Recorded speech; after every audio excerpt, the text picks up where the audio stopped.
Estamos aqui começando a transmissão do @Faepol, @Faepol oficial. Estamos começando a fazer uma transmissão pela Faepol oficial e estamos aí, não sei se o pessoal entendeu, né?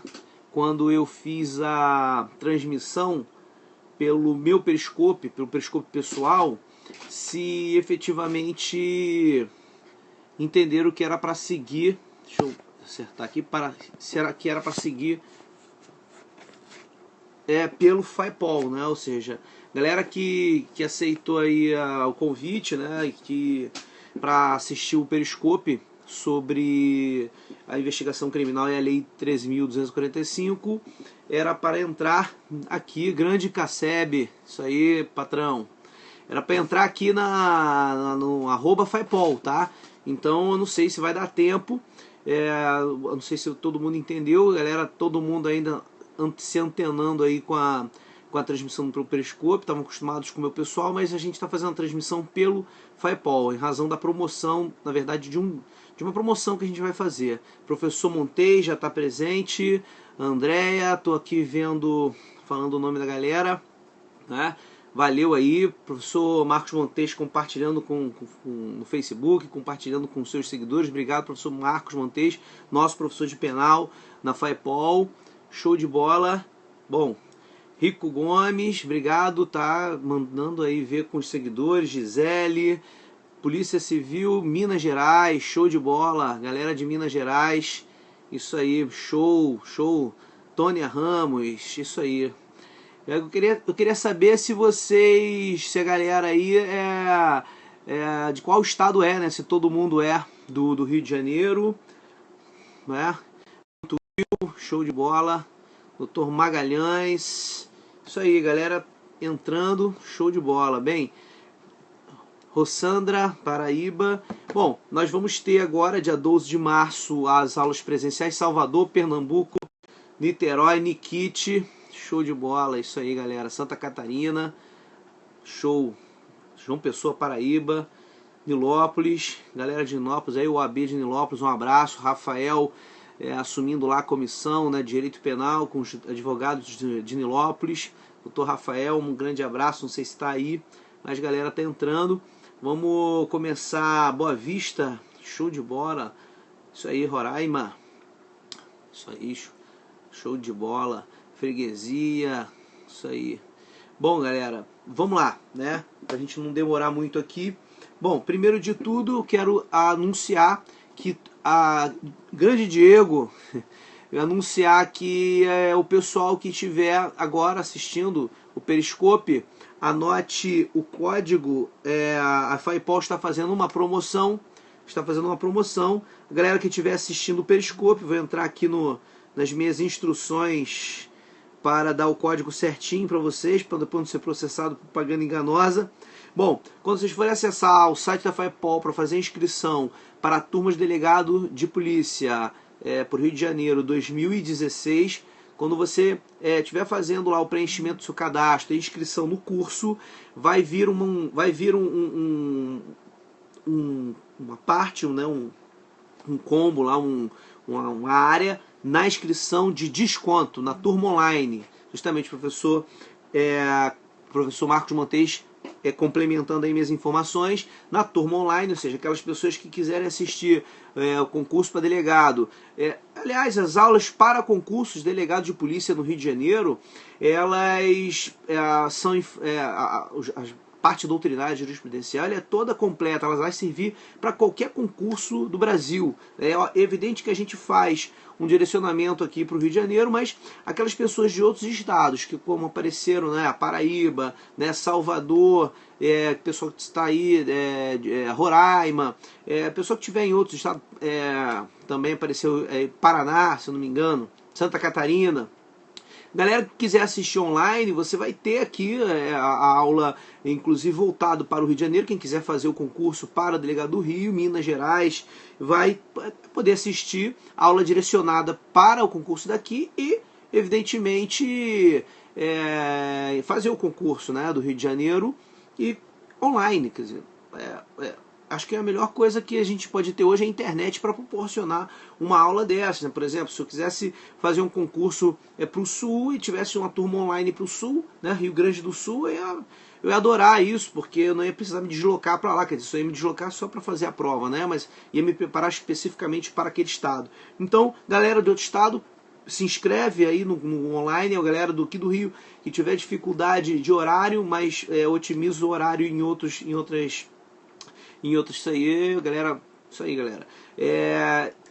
Tiver aí com os horários apertados, ruins, o online é a melhor solução, a melhor saída. Você tem um canal com o professor de tirar dúvidas, você pode tirar dúvidas, você pode fazer o que você quiser no online, da mesma maneira que você faria no presencial, uma questão de comodidade, é uma questão às vezes de questão pessoal, né? Muitos preferem o presencial ali para dinamismo naquele momento da pergunta, a dúvida que surge na hora, a galera gosta, mas o online também é muito útil, não é? Então quando você estiver fazendo inscrição para o concurso, tem material didático, a Thelma está perguntando, a cada aula é fornecido um material didático. Na verdade, o professor ele já ministra a aula com esse material didático, evidentemente que ele indica a doutrina, você precisa ler os livros doutrinários, né? O material didático, repetindo aqui e lembrando, não substitui a leitura das obras, né? Então, Silvia, isso aí, Silvia, boa noite. Então, deixa aí o recado, ou seja, a aula é uma forma de você compreender aquelas informações que estão nos manuais, e muitas das vezes informações que são extraídas de um estudo mais aprofundado do membro da banca, não é? Então isso, o professor facilita esse entendimento, né? Facilita essa compreensão daquilo que está na doutrina de jurisprudência e confronta isso com o professor da banca. Daí a gente tem um resultado de uma aula bem completa. Maravilha? Então tem material didático sim, mas sempre a gente vai indicar o material, a bibliografia para leitura. Beleza? Então anota aí, Periscope 20. O código é Periscope 20. Isso aí. É a palavra Periscope. Perfeito. Isso aí, Periscope 20. Tá aí meu patrão. Professor Casseb, meu patrão. Tá aí, ó. Qualquer coisa é só reclamar com o Marcelo Casseb aí, hein? Já te dedurei, Marcelo. Bom, fez a inscrição e você vai ter 20% de desconto com esse Periscope 20. E aí, galera, isso aí, o professor Marcos Montes ajudando, complementando, né? Max Jus Delta, isso aí, Max. Um alô pro Max de Manaus. Show de bola. Galera, ó, essa promoção é para inscrição até sexta-feira. Professor Marcos Montes está aqui de copiloto no meu Periscope me ajudando, graças a Deus ele está aqui, senão eu ia dar informação incompleta, depois ia tomar um processo aí, ó. Pessoa, essa é a primeira pessoa a ser processada por causa do Periscope. Imagina, eu ia inaugurar processo por causa do Periscope. Eu não quero ter essa derrota no meu currículo, galera. Então, professor Montes, obrigado pelo seu auxílio. Bom, galera, vamos lá, né? Investigação criminal. Evidente que esse tema ele vai ser tá começando agora. Montes é sinistro. Isso aí. Kate, né? Kate Guedes. As aulas começam no 12 de março, 12/3. Tá? As aulas presenciais, 12/3, 12 de março. Né? E aí, tá travando? Pô, pra mim aqui tá tranquilo. Bom, vamos prosseguindo aqui para ver se mantém. Né? Se travar, a gente se recomeça de novo, sem problema. Bom, então vamos lá, galera.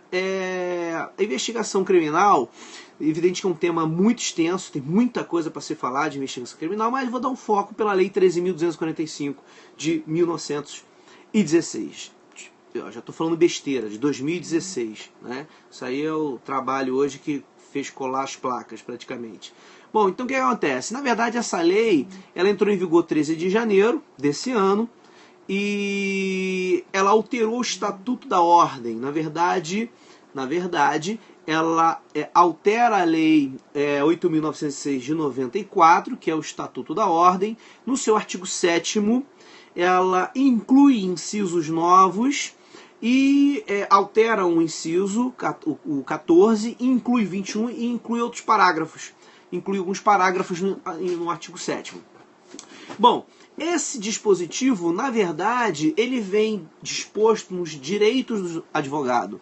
E dentre esses direitos elencados no artigo 7º, está lá o acesso aos autos da investigação criminal. Até aí, não tem nenhuma novidade. Até nesse ponto não há novidade, porque a súmula vinculante 14 do Supremo Tribunal Federal já garantia, desde 2009, essa súmula é de 2009, ela já garantia o acesso aos autos pelo investigado e pelo advogado que fosse constituído pelo investigado. Isso está muito explícito, inclusive o próprio professor, alguns professores que são bem garantistas, eles deixam isso muito claro, que ficou ratificada aquela ideia de que o Estatuto da Ordem, apesar de prever o acesso aos autos sem procuração, a súmula vinculante previa o instrumento do mandato, previa que o acesso é para aquele que constitui um advogado, e a lei nova ela só ratifica isso. E a súmula vinculante de 2009 ela só também ratifica o entendimento do STJ de que o Estado da Ordem não teria revogado o artigo 20 do seu Código de Processo Penal, que dispõe sobre o sigilo da investigação. Então, a forma que se encontrou de conciliar o sigilo e o direito do investigado de acesso aos autos foi controlar esse acesso através do advogado que tivesse representado pelo seu cliente através da procuração. Até aí, não tem nenhuma novidade. Até aí é tudo tranquilo.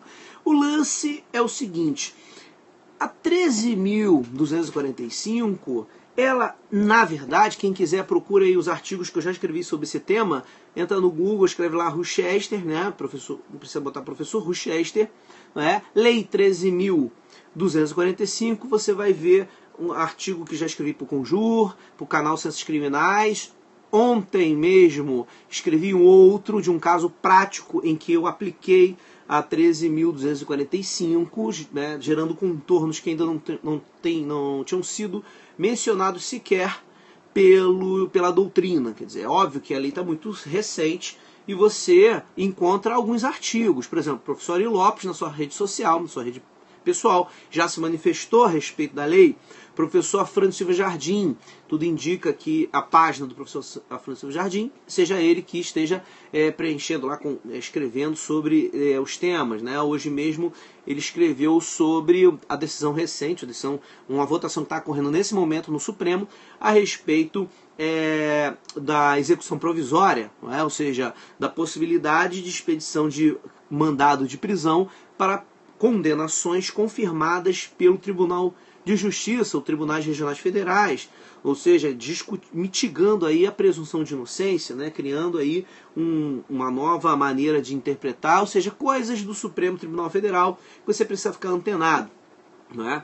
Então, o professor Francisco Silva Jardim também já escreveu sobre isso, e todos esses aspectos que os autores vêm escrevendo, eu também venho abordando nesses artigos. Isso aí, o Supremo mudou aí o entendimento, né? Ou seja, bom, não é o assunto de hoje, não vou entrar nisso para não confundir. Bom, a 13.245, no seu artigo 7º, inciso 21, aí prestem atenção nisso. Essa é a parte que eu não vejo as pessoas comentarem, tá? O artigo 7º, inciso 21, que inclusive foi objeto de abordagem no concurso do Ministério Público, o último concurso do Ministério Público, ou seja, na verdade o último concurso de acesso à carreira jurídica foi o do Ministério Público, após a Lei 13.245. A lei entrou em vigor dia 13, tem um concurso dia 31 de janeiro e caiu deixa eu ver o número da questão aqui, questão 4 da prova preliminar do Ministério Público aborda justamente a Lei 13.245. Óbvio que ela não fez essa pergunta, a questão não faz essa pergunta, mas ela toca justamente no artigo 7º, 21. Ou seja, se ele está falando do 21, é porque ele está falando da lei nova, já que esse inciso não existia antes. E qual é a grande indagação?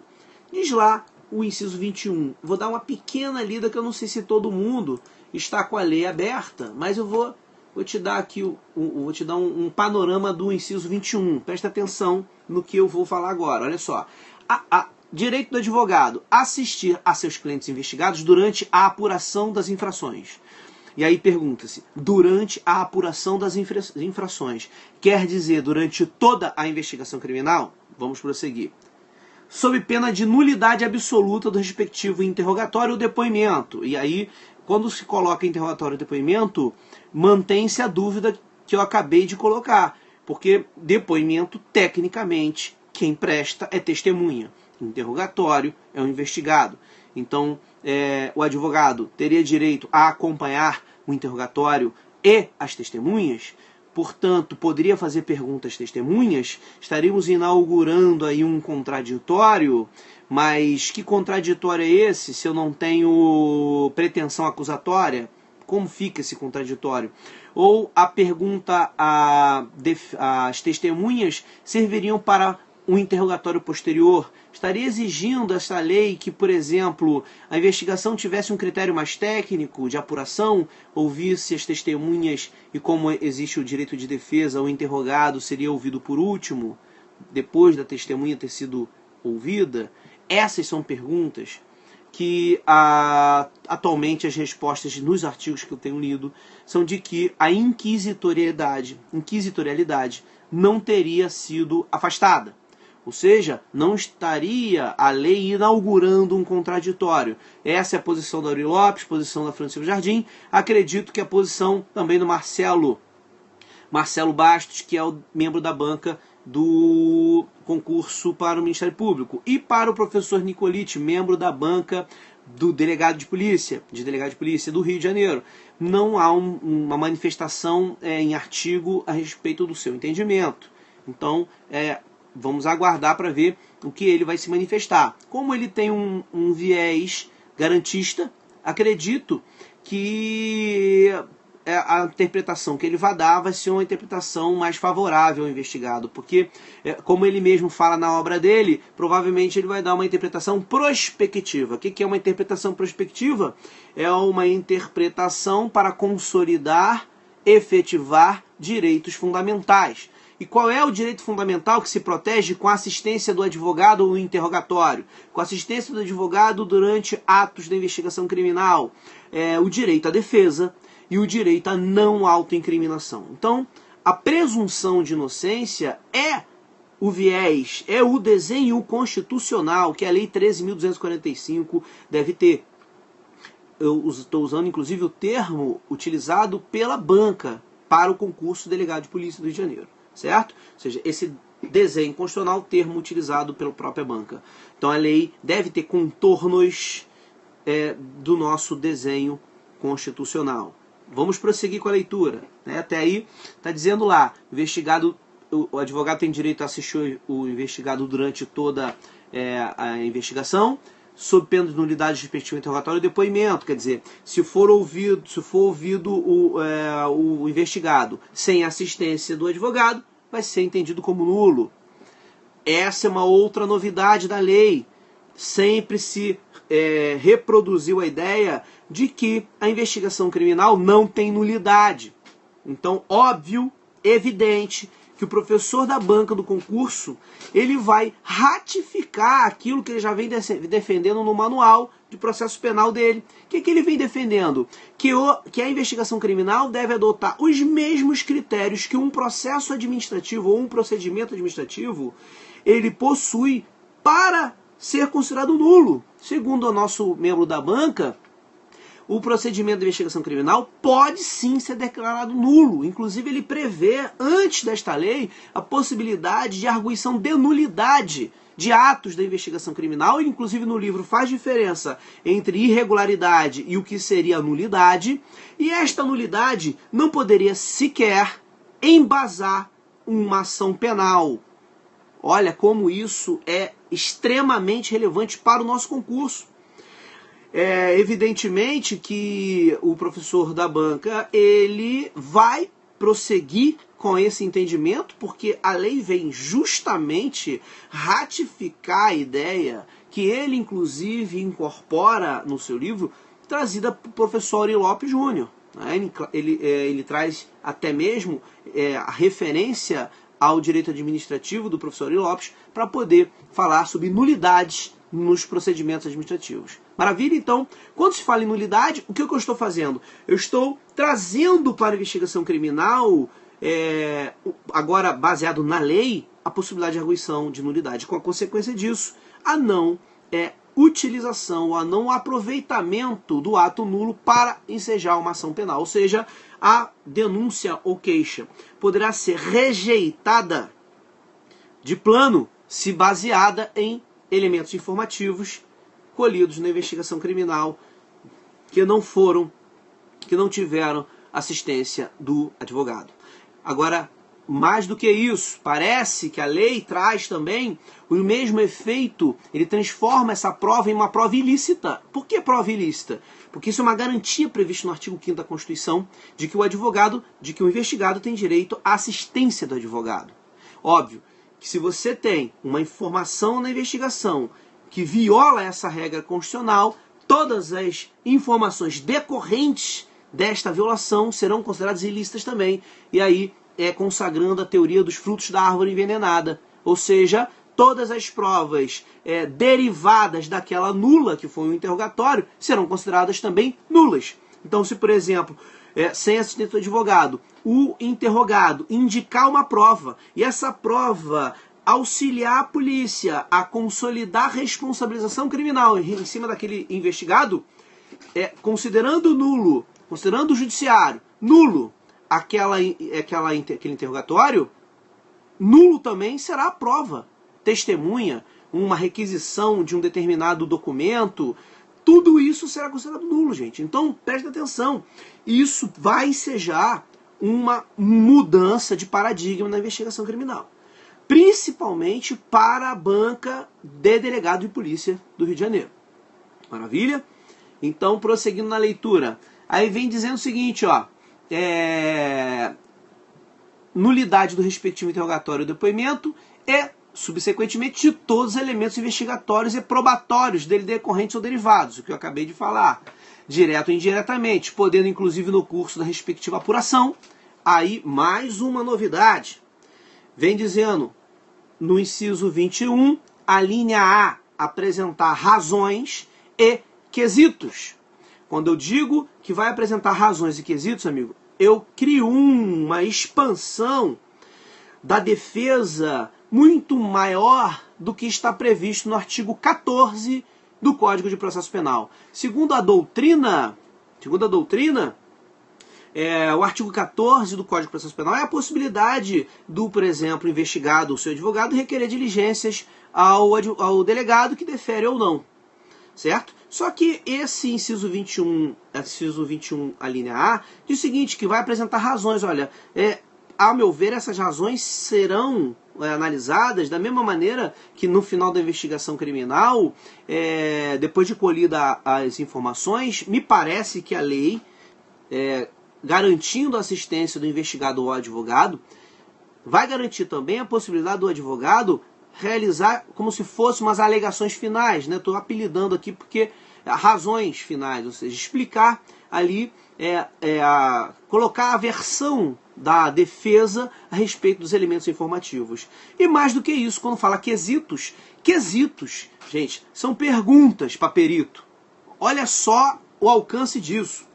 Como é que eu vou fazer perguntas para perito se eu não sou perito? Como eu vou fazer uma pergunta para um perito médico legal, um perito legista, se eu não sou médico? O que isso faz nascer na investigação criminal? A possibilidade do advogado contratar um assistente técnico. Agora, a assistência técnica será permitida aqui na investigação criminal? Pergunta que não sei como a doutrina e a jurisprudência irão se comportar. Mas uma coisa é certa, tendo quesitos na investigação criminal, tendo perícia na investigação criminal, a legislação agora dá o direito ao advogado fazer quesitos para aquela perícia. Acredito eu que vá utilizar os mesmos moldes do artigo 159, parágrafo 2º e 3º, se eu não me engano, do Código de Processo Penal, que dispõe lá estou fazendo uma pergunta aqui, professor, tem um manual novo para sair do... Bom, aí ele vai lançar agora uma nova obra, né? Então acredito que ele vai se posicionar sobre essa legislação. Mas, pelo que ele já vem, como estou dizendo aqui, pelo que ele já vem explicando, de uma maneira muito diferente do que a doutrina clássica costuma explicar, você poderia já apresentar arguir nulidade na investigação criminal, e ele fala especificamente sobre prova ilícita. Então acredito que, considerando que a lei consagra um direito ao silêncio, direito à assistência ao advogado, aquilo que já está previsto na Constituição, essa violação viola a regra constitucional, portanto, provas ou elementos informativos escolhidos baseados nisso serão considerados ilícitos. Entenderam, galera? Então, quando a lei fala quesitos, ela diz justamente que o advogado pode fazer perícia. Desculpa, pode fazer perguntas para a perícia. 159 diz o seguinte: realizada a perícia, vindo o laudo, será realizado o contraditório com a defesa. Ou seja, a defesa, a partir daquele laudo, o assistente técnico vai avaliar o laudo e vai fazer suas perguntas ao perito. Maravilha, galera? Então, o delegado pode interrogar. Pode interrogar. Agora, a pergunta é a seguinte: pode interrogar? Pergunta do Diego. Delegado pode interrogar sem a presença do advogado? Pela lei, não. Pela lei, não pode. Porque o que a lei está querendo consagrar? É que o direito ao silêncio do investigado é para garantir a sua não autoincriminação. O que a lei quis dizer? A lei quis dizer o seguinte, olha só. Você, Estado, então olha o delegado como Estado, você, Estado, mesmo advertindo aquela pessoa que ela tem um direito ao silêncio, que é o aviso de Miranda, né, que falaram aqui, não é o suficiente, né, não é o suficiente para consagrar o direito ao silêncio. Porque nós não sabemos a extensão da compreensão pelo investigado desse direito ao silêncio. Ele pode, na sua mente, imaginar que o direito ao silêncio poderá prejudicá-lo, resolver falar. Não é possível saber o quanto de prejuízo isso viabiliza a PF. Não, não vai. Isso quando você adverte que aquela pessoa tem direito ao silêncio, aquela pessoa não é técnica, gente, é um leigo. Ele não sabe se ficar assim quieto é pior ou melhor. Ele precisa ter uma defesa técnica. Então, por isso que a lei quis consagrar foi a defesa técnica, certo? Então, se não tem advogado, não pode fazer pergunta. Aí vem um outro questionamento. E no auto de prisão? Isso tudo que eu estou falando aqui, galera, estão nos meus artigos. Já estão na internet. Inclusive eu dou exemplos de casos concretos, depois dá uma lida lá como é que eu faço esses exemplos, né? Porque senão aqui vai ficar muito extenso o periscópio. E no auto de prisão em flagrante? No auto de prisão em flagrante, o delegado, como garantidor de direitos fundamentais, deverá fazer o quê? Garantir o seu direito ao silêncio. A pergunta a grande pergunta, e se no interrogatório da prisão em flagrante, o conduzido... se for feito interrogatório, pode. Se por acaso, vamos lá, se por acaso o interrogatório na prisão em flagrante, as diligências resultantes do interrogatório, sem a defesa técnica, consolidar a manutenção da prisão, sim, essa motivação da prisão será considerada uma prova ilícita. Não há dúvidas de que isso vai acontecer. Tá? Evidente que o Supremo Tribunal Federal, como ele é um grande contorcionista jurídico, como ele adora triplos carpados hermenêuticos, ele vai dar um jeito de dizer que não houve prejuízo e que prejuízo tem que ser alegado pelo o demônio do investigado e do preso. É isso que vai acontecer também, né? Não, aguardem, né, como é que o Supremo vai lidar com isso.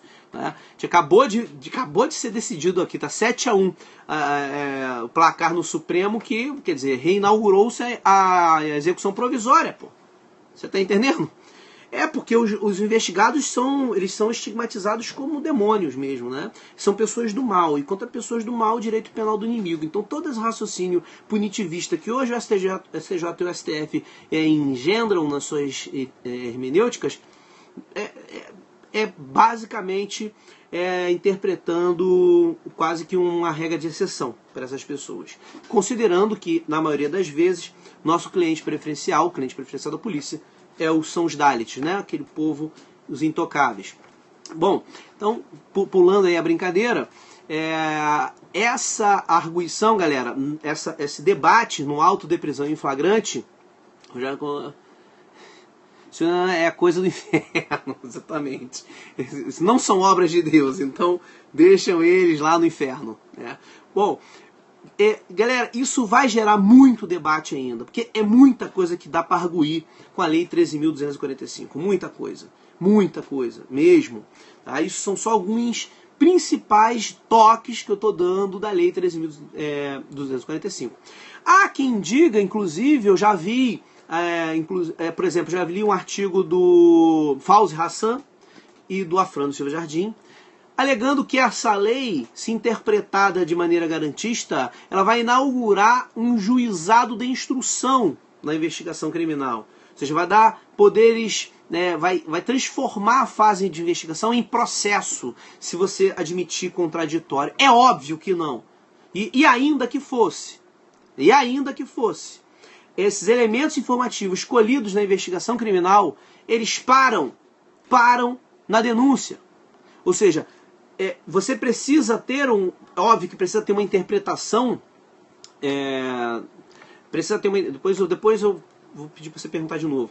Você vai ter que fazer uma interpretação, galera, que concilie o sistema acusatório com a defesa na investigação criminal. Como é que você vai fazer isso? Ora, todos os elementos informativos escolhidos na investigação, ainda que sob contraditório, se admitirmos um contraditório, que a gente ainda não sabe até que ponto vai ser contraditório, eu vou te dar uma saída ao responder a questão do Ministério Público daqui a pouquinho, daqui a 2 minutinhos. Bom, então, havendo, de certa forma, há um contraditório, porque se eu permito quesitos para perícia, eu estou admitindo contraditório, ainda que seja para perícia de provas denominadas irrepetíveis. Provas irrepetíveis, elas admitirão, principalmente essas, o contraditório. Isso, na verdade, ele restabelece uma regrinha que a Ada Pellegrini, no projeto de lei 4.205, que deu origem à lei 11.690, que altera o seu artigo 159 do Código, é um contraditório mitigado.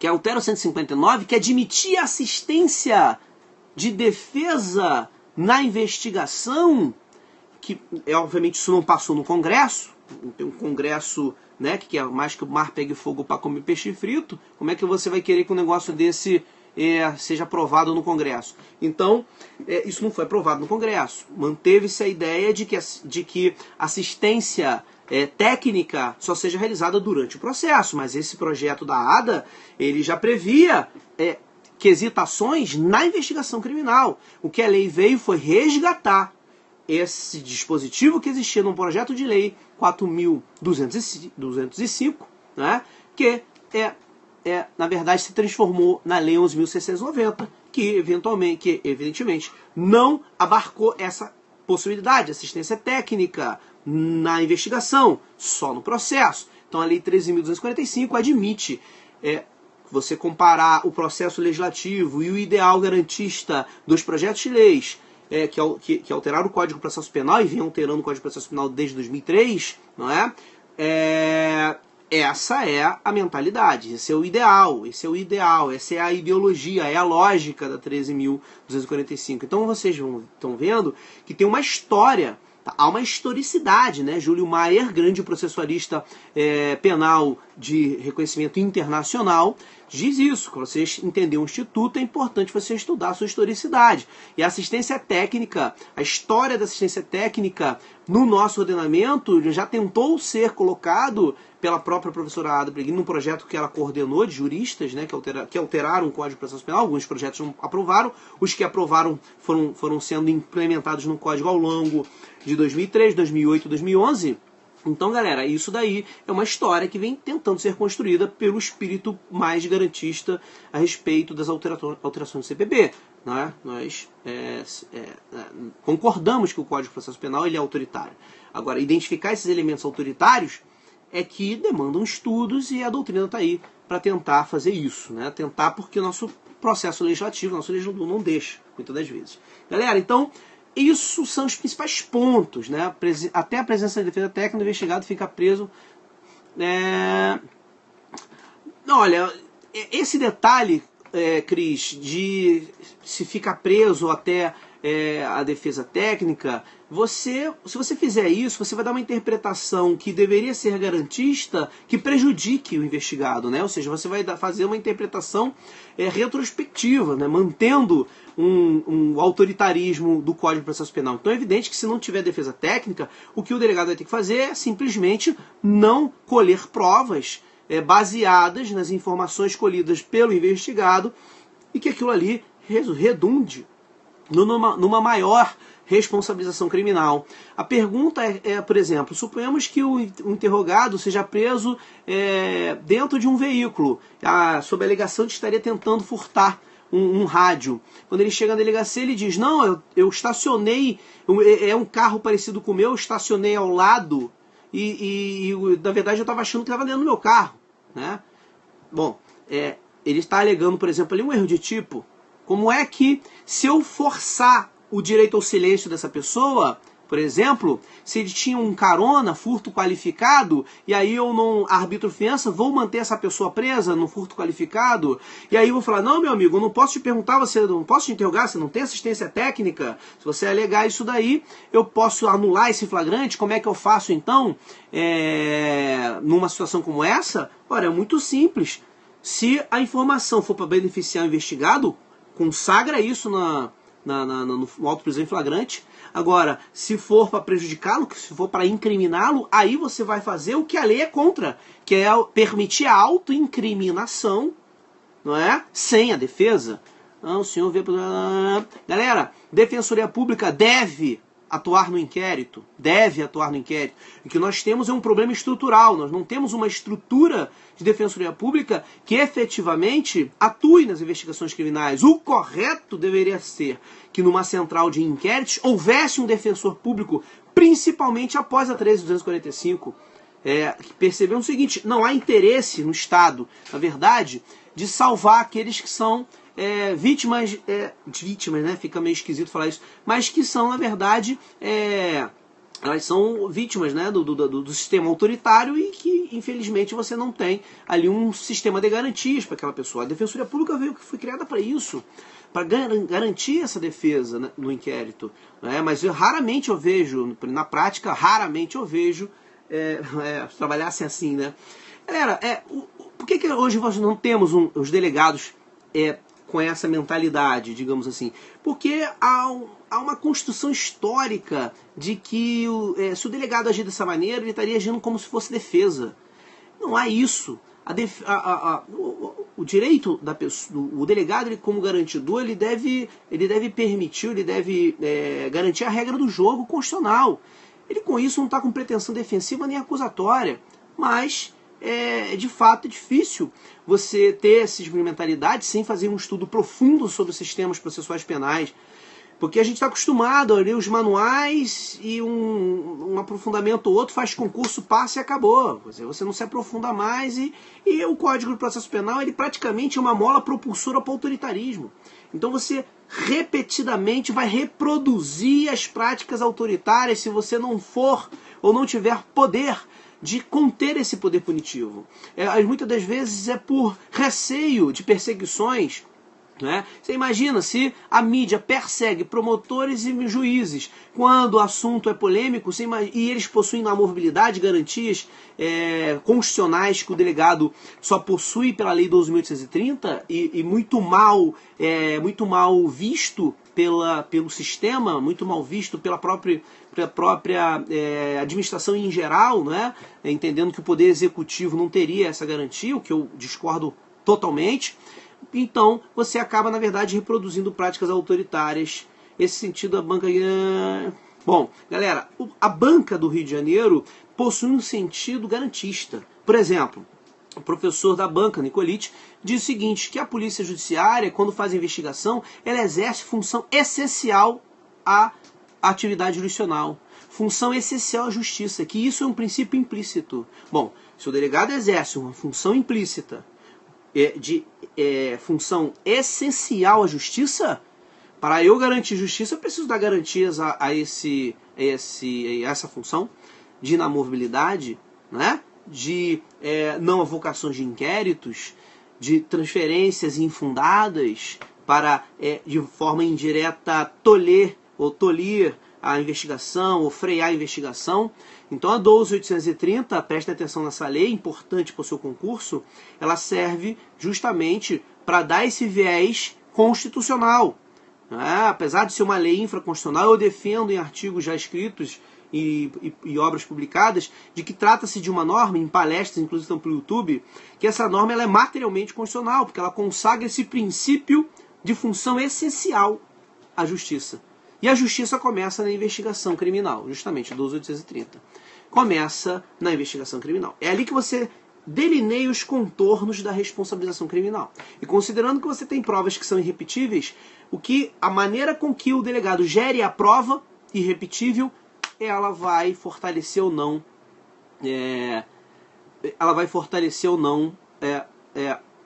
uma futura condenação.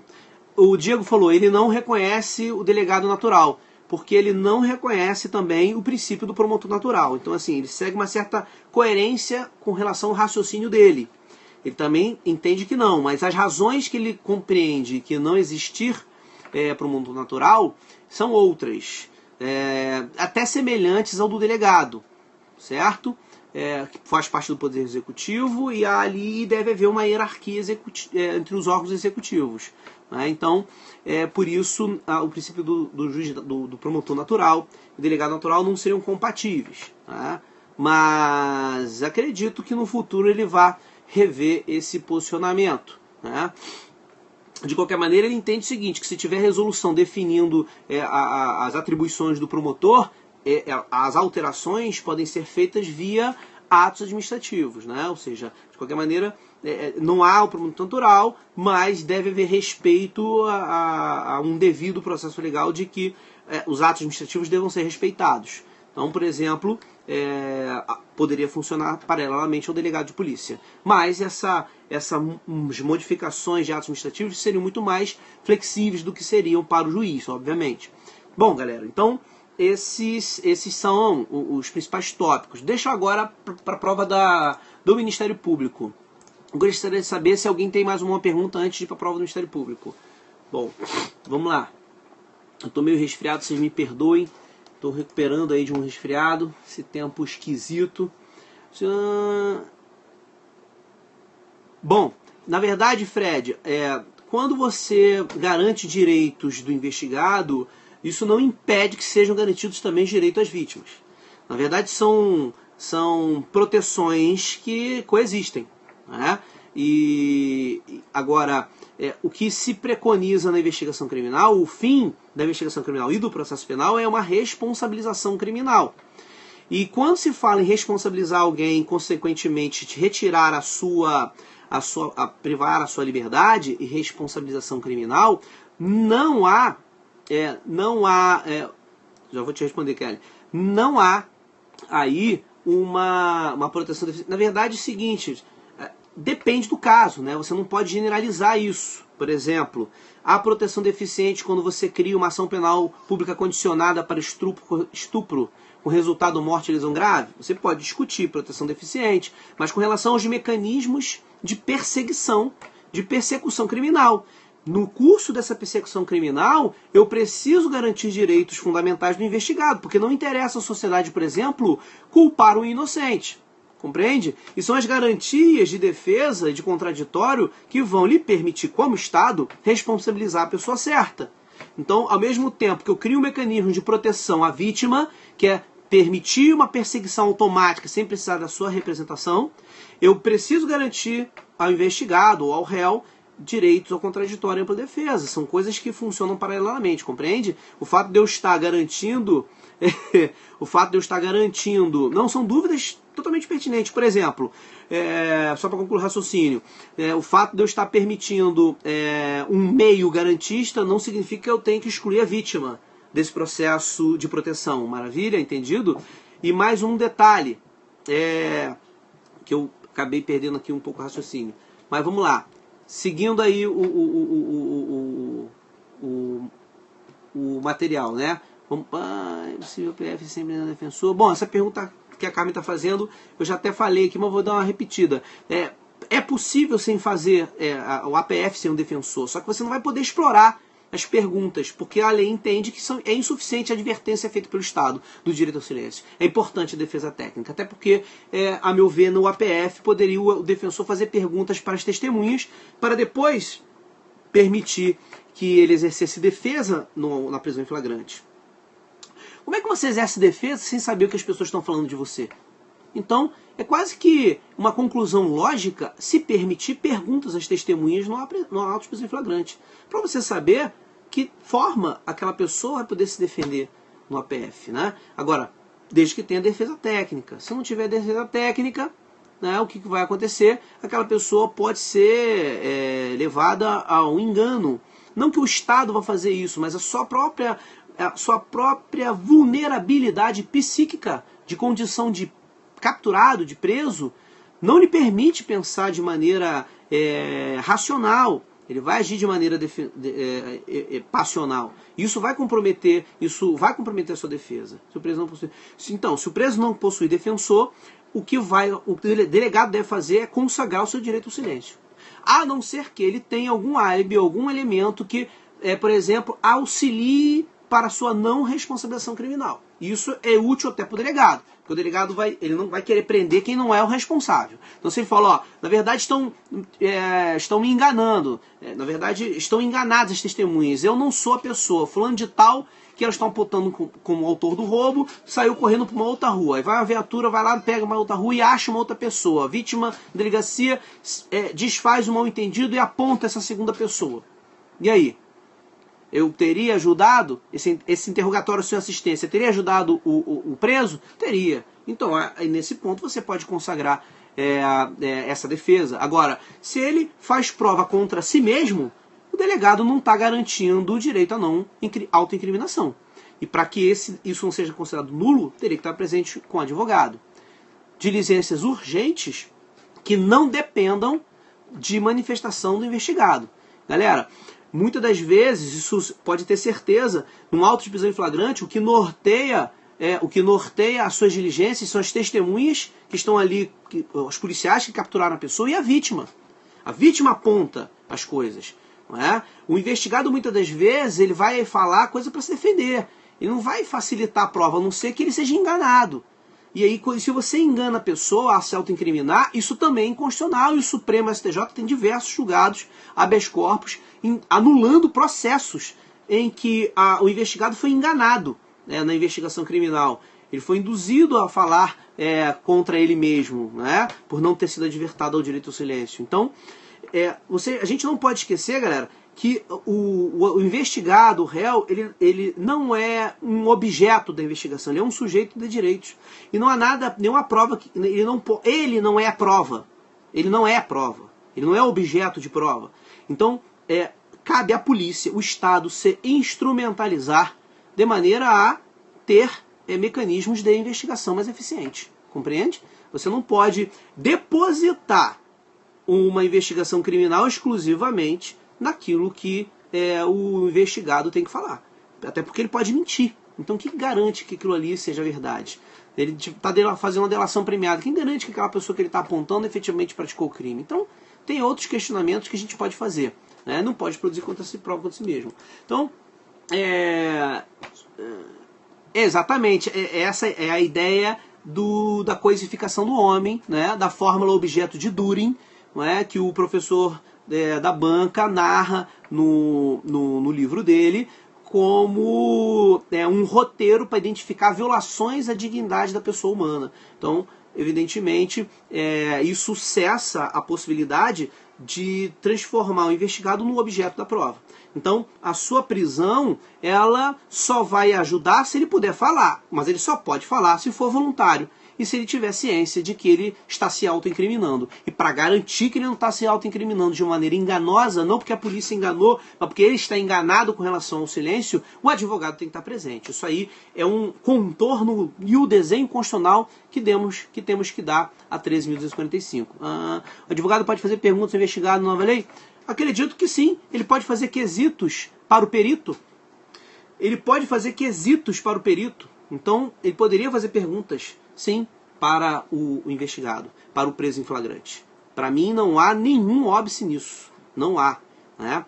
Bom, então, para a gente não se delongar, vou aqui ler a questão que cai no Ministério Público. Olha só como a questão gira em torno disso que nós estamos falando. Tem só um detalhezinho aqui, uma maldade aqui nessa prova, que eu vou falar já. Aqui, ó. Orlando Romero deve ter sido por causa da novela, não chega a ser defesa. Né? Bom, se você considerar que defesa significa ter direito à informação sobre por que está sendo preso, é direito à resistência, é direito a indicar provas, é direito a uma assistência técnica, isso é defesa. O que ele está fazendo, o que essa lei consagra, é a defesa pura, não mitigada. Defesa total. O que nós não temos, e aí podemos discutir isso processualmente, é o contraditório. Porque o contraditório pressupõe dialética entre uma tese e uma antítese. E uma antitese. Daí você extrai uma síntese. Na investigação criminal nós não temos alguém formulando uma tese, nós temos uma hipótese que precisa ser averiguada. Então, nesse aspecto, talvez contraditório no sentido puro, que você está acostumado a ler nos manuais de processo, isso na investigação não vai atender muito bem ao contraditório. Né? Agora, vai ter correlação às provas periciais, porque aqui ele fala que pode fazer quesitação. Aí, nesse momento, vai ter contraditório. Beleza? Olha aqui. Orlando Romero, José Maria e Gibson são investigados no Ministério Público por supostos crimes de lavagem de capitais e organizações criminosas. Olha só, hein? Organização criminosa. Discussão para investigação defensiva. Fazendo um parênteses aqui, o Diego tá show aqui na participação. Aliás, a galera toda, tá? Porra, esse é o melhor periscope que eu já fiz, galera. Já fiz muitos periscopos, 10. Mas esse está sendo melhor. Olha aqui. A galera está participando direto. A investigação defensiva ela foi vetada nessa lei. Sabe por quê?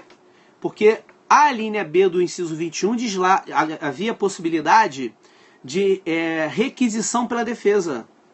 Isso inauguraria uma investigação defensiva. Só que foi vetado porque falta regulamentação. Né? Senão ia virar uma zona na investigação criminal. Né? Imagina só, o Ministério Público requisita que faça uma coisa, a defesa requisita que faça uma coisa contrária. E aí fazer o quê? Ia mandar para o juiz para decidir. Aí quer dizer, o juiz ia ficar sendo o quê? Um juiz de instrução. Então, a linha B foi vetada, e muito bem vetada, não porque eu sou contra a investigação defensiva, mas porque falta regulamentação. Falta regulamentação total. Essa linha ia gerar uma balbúrdia na investigação criminal. Tá? Professora Consuelo, obrigado pelo seu elogio, mas você é amiga, seu elogio é suspeito. Ó, no curso de investigação criminal feito pelo Ministério Público, é prova do MP, óbvio, né, que vai ter aqui investigação feita pelo Ministério Público, constitui advogado Rui Barbosa, que é os 4 lá investigados por organização criminosa. Bem como, e aí ele atravessa a petição requerendo acesso integral aos autos na investigação, bem como passa a ser intimado a partir daquele momento para todos os atos de coleta de depoimentos que virem a ser praticados na investigação, com fulcro no artigo 7º, 15 e 21 do Estatuto da Ordem. Qual deve ser a posição do promotor que preside a investigação? Os depoimentos de testemunhas que eventualmente forem prestados sob a intervenção do advogado dos investigados no curso do procedimento poderiam ser utilizados como prova no processo? Olha aí a maldade. Na hipótese dessas testemunhas não terem sido ouvidas em juízo, então tem 3 coisas importantes aqui. Uma, trata-se de crime de organização previsto na organização criminosa, crime organizado. Na lei do crime organizado, primeira observação. O artigo 23 determina que o acesso aos autos de investigação envolvendo crime organizado deve ser autorizado pelo juiz. Então, primeiro obstáculo, se fizermos uma interpretação literal, majoritária, né, é de que acesso aos autos na investigação criminal que apura crime organizado não é o presidente da investigação que dá esse acesso, mas sim o juiz. Então, o requerimento de acesso aos autos tem que ser endereçado ao juiz, não ao presidente da investigação. Então, o Ministério Público poderia negar, baseado no artigo 23. Bom, ele pergunta o seguinte: o advogado tem direito a ser intimado para todos os atos da investigação criminal? A leitura do 21 poderia fazer você pensar isso. Porque diz lá que dá direito à assistência do advogado durante toda a apuração da infração criminal. Então, poderia ensejar aí como se fosse uma intimação a todos os atos de investigação. Aí você precisa conciliar o artigo 7º, 21, com a súmula vinculante 14 e com o parágrafo 11, aí, parágrafo, deixa eu só confirmar aqui, parágrafo 11, que diz assim: no caso previsto no inciso 14, a autoridade competente poderá delimitar o acesso aos autos e elementos de prova relacionados. O parágrafo, não vou popular. O parágrafo 1º, ele, na verdade, repete que está na súmula vinculante 14. O que é isso? O advogado vai ter acesso aos autos daqueles atos de investigação que já foram produzidos. Bom, se eu ainda vou intimar a testemunha Caio, ela não está ali na investigação. Só ouvi Tício e Mévio, não ouvi Caio. O advogado terá acesso aos autos no depoimento de Tício e Mévio. E Caio, poderá ele ser intimado para fazer parte da oitiva do Caio? Não. Caberá, aí entra o parágrafo 1º. Caberá o delegado decidir se esse acompanhamento dessa testemunha poderá comprometer ou não a investigação. Por quê? Porque a prova que ainda não foi produzida, o advogado não tem acesso. Primeiro se produz a prova no sentido amplo, tá, gente? A galera chama de elemento informativo. Se eu não produzir a prova, certo? O advogado não tem acesso. Se eu não ouvir a testemunha, é porque eu não produzi esse elemento informativo, então não tem acesso. A súmula vinculante é clara em dizer, aliás, o fundamento da súmula vinculante é clara. O advogado terá acesso aos elementos já produzidos e documentados. Aquilo que está em andamento, interceptações telefônicas, buscas e apreensões deferidas e não cumpridas, testemunhas que ainda serão ouvidas, são atos de investigação que ainda serão produzidos, entendeu? Então ele não tem acesso. O que diz o parágrafo 1º? Poderá o delegado, o parágrafo 1º ele deu um plus, que a súmula não deu, que a súmula deixa claro que aquilo que não foi produzido não tem acesso, só depois que produzir, aí o advogado tem acesso. O que o parágrafo 1º deixou claro? O delegado irá decidir, no caso concreto, se esse acesso, se esse acompanhamento concomitante à prova produzida prejudicará ou não a investigação. É isso aqui, caso após que eu coloquei lá realmente, na pós-graduação eu coloquei, antes de cair o concurso, antes de sair essa questão do concurso, no sábado, na pós-graduação, eu coloquei essa questão, né, se a galera estivesse estudando para o Ministério Público, eu teria, pelo menos essa questão eu teria respondido com tranquilidade. Então, parágrafo 1º, aquilo que o advogado, o delegado poderia definir, olha, isso aqui, essa testemunha, é até bom que ele faça perguntas, vamos explorar bem essa testemunha. Aí ele vai lá e dá acesso aos autos, dá acesso à oitiva, né, concomitante. Agora, que ele entender que não, que realmente tem informações ali que vão ensejar outras diligências que não podem ser de conhecimento do investigado, aí ele não dá acesso. Compreenderam isso? Então, quando a questão pergunta se o advogado poderia ser intimado, teria o direito de ser intimado a todos os atos? Não. E é nesse momento que a doutrina diz que o inquérito policial não perdeu a sua inquisitorialidade. Porque a inquisitorialidade é justamente a não informação prévia de atos que serão praticados, né, pelo delegado e que poderão ter resultado prejudicial ao investigado. Entenderam? E aqui, no final, diz o seguinte, advogado, então, ele tem... se por acaso, aí ele pergunta, mais uma pergunta, se por acaso essa testemunha for ouvida com o investigado e com o advogado, portanto com o contraditório da defesa, certo? Poderá essa prova ser utilizada como processo, ou seja, essa prova pode não ser repetida no processo, ela pode ser usada direto para condenar? Não, não pode, porque o artigo 155 é claro. A prova que condena é a prova em contraditório judicial, não em contraditório policial.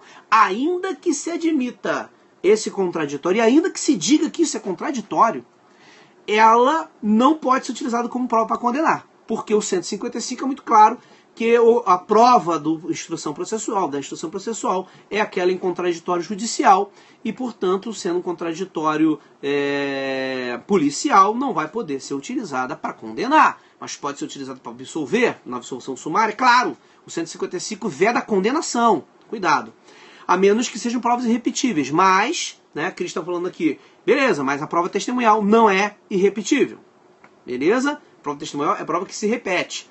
Ah, e se ela morrer, se transforma em irrepetível? Não, não se transforma em irrepetível. Se ela morre, morreu. Acabou. Não tem como ouvir mais. Já era. Mas então se ela era doente, podia morrer. Aí você usa o 225. Produção antecipada de prova, uma prova cautelar. Essa prova pode ser usada, está lá no 155 também.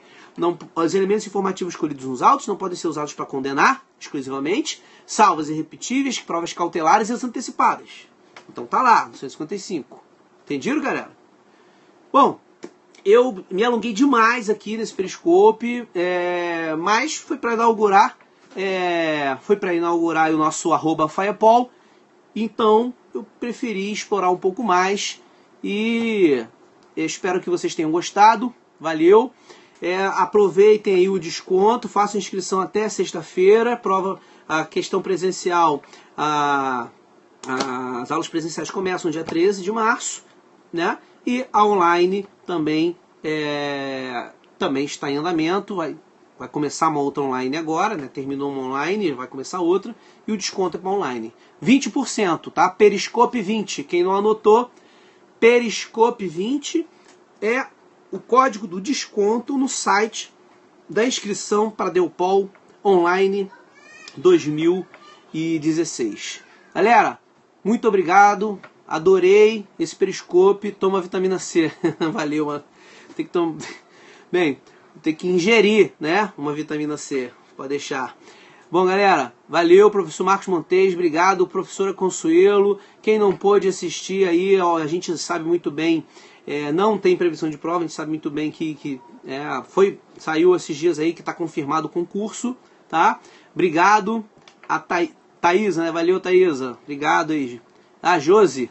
Valeu, Josi. Obrigado. Tá, o professor Marcos Montes, lembrando que o desconto é no online, né? No presencial não tem desconto.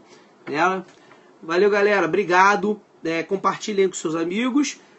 Eu tinha perdido o Periscope que falava dessa questão do Ministério Público. No outro Periscope eu corrijo a questão 5. A questão 5 também é sobre investigação criminal. Sobre ação penal, diz lá se o Instituto da Ação Premiada é compatível com os princípios reitores da ação penal de iniciativa pública. Na próxima Periscope eu abordo essa questão, senão a gente vai ficar muito tempo aqui e é muito castigo, né? É quase que se colocar numa figura de investigado, você ficar me ouvindo durante mais de meia hora. Medicina legal. Alguém me perguntou também sobre o Bruno Gilabert. O Bruno Gilabert, ele é da banca de penal, né? Então, evidentemente, eu não sei qual é o posicionamento dele da Lei 13.245, mas também ele é professor de penal. Acredito que a gente precisa se orientar para processo penal pelo professor ali da banca, né? O professor André Nicoliti. Tudo indica que os próximos concursos eles vão ser mantidos na banca. Professor São Paulo... Bom, eu não sei quantas vagas tem no Rio, né? Quer dizer, o último tem concurso que já teve 120 vagas, 70, 20. Então, quer dizer, não dá para saber quantas vagas virão. A defasagem é muito grande. Muito mesmo. Se quiserem colocar aí um concurso para 100 vagas, 200 vagas, tem, né? Não sei se já saiu, 117, já saiu, não sei, 117, não sei. Bom, galera, eu vou continuar dando as dicas, né? Mas a gente sabe aqui que o Periscope tem que ser algo muito rápido, então as dicas são bem curtinhas, nem sempre dá para aprofundar muito o tema. E as aulas online a gente tem uma oportunidade maior de aprofundar e de vocês fazerem perguntas, né? O meu Periscope é @rmarreiros, né? Ou se você colocar @Ruchester, você, valeu, Kelly, você acha o meu Periscope. Então, quem não estava seguindo, passa a seguir. Tá, 17 da última e 100 no próximo. Maravilha. Tomara que deviam ser 200 delegados. Falta muito delegado, muito mesmo. né? Falta muito tudo nesse Brasil, é impressionante. Então, não vou ficar aqui lamentando não. Galera, um beijo pra vocês, muito obrigado e até a próxima. Vou encerrar aqui. Valeu? Obrigado, Monique, valeu. Até a próxima aí. Sempre que eu vou encerrar isso, Rossandra, valeu. Sempre que eu encerro isso aqui, eu fico igual um retardado tentando encerrar e o negócio não funciona. Vamos ver. Ai, Jesus.